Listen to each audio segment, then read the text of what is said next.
What's going on, everybody? Dynoing the stock 08 Ram today. As you can see, just arrived at Sheridan Performance here.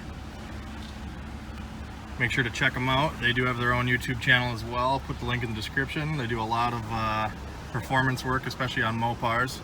So we're just getting a base tune today, see what it makes stock, do a couple pulls.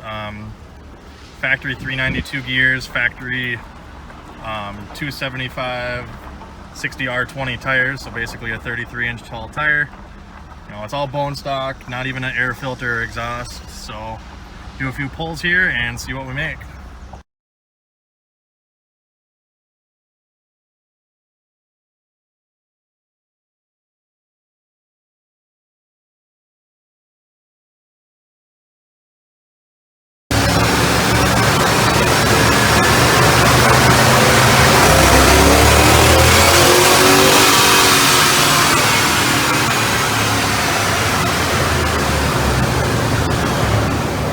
Alright, so here's the results. I was guesstimating somewhere around 270 horse to the wheels.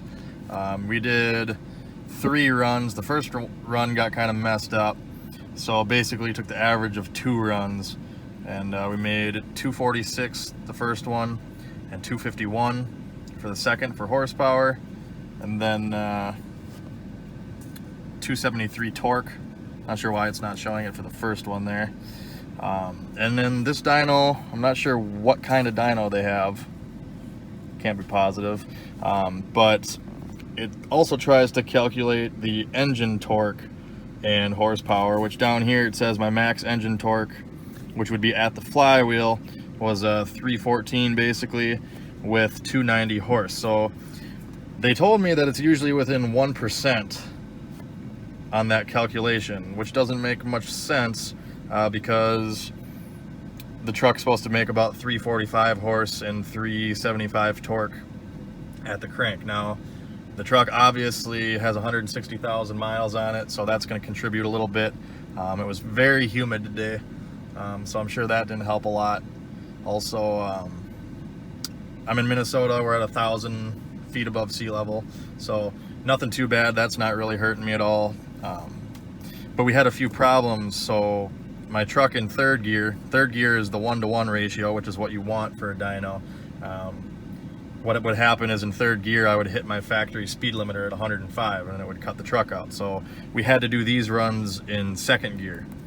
Now the dyno supposedly kind of compensates for that and takes that into consideration when making these numbers.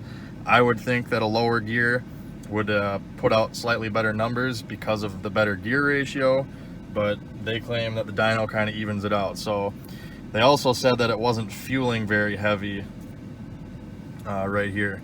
So what we got to do is get a 91 tune on it, have them go in there. All I'm going to do next is just a K&N drop-in filter, which I have my buddies, the Ford that I raced, which I'll put a link in the description that you can watch that if you haven't seen it yet. Here's my buddy's 2011 Ford F-150 4-wheel drive with 355 gear ratio in the 5.0 V8, and he was making consistently 320 to 325 horse and about 335, even made one that's 365 torque, so he's doing pretty good. This was K&N drop-in air filter with exhaust, 35 by 12.5 inch tires, like I said, stock 355 gear ratio, and a 91 octane tune.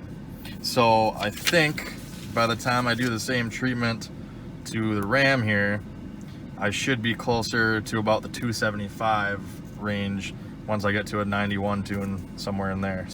But now, one thing to keep in mind also is that this one I'm running just the 89 octane, which is what they recommend from the factory.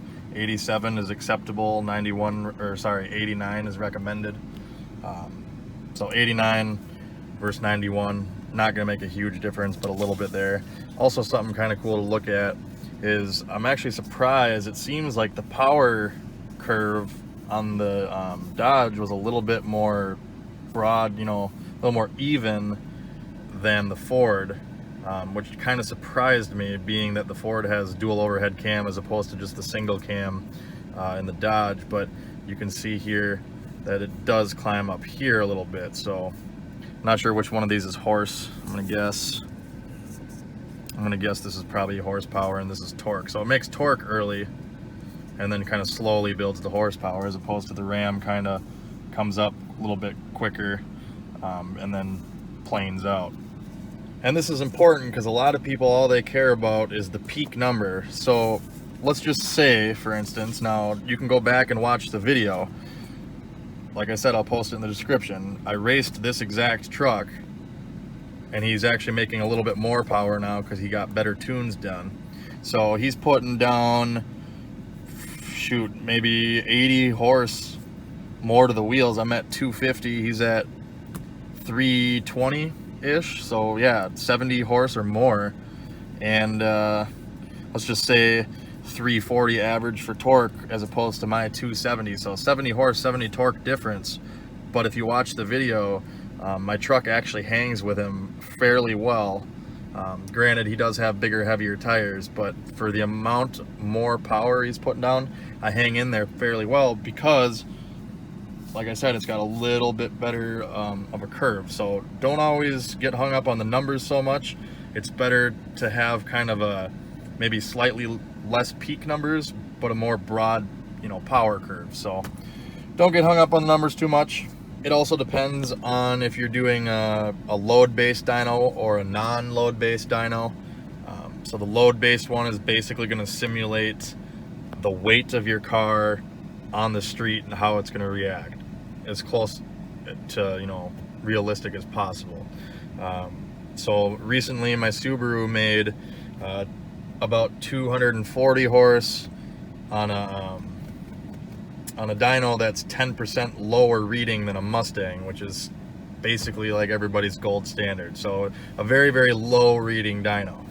And then they gave me a readout in a quote-unquote shootout mode, which is basically what it would read on a dyno jet dyno, a non-loaded dyno, and it made like 315. So quite a considerable difference there. It really depends on what gear you're doing pulls in, how humid it is, what altitude you're at, what kind of dyno. There's so many different factors in there, so you really don't want to get hung up on the numbers too much. The only reason I did this was just to kind of compare to my buddy's truck, and now I have a base number, so when I do the mild modifications to this truck that I'm gonna do, I can see what I gained from it. So we'll have a little bit of proof there on what we gained from what.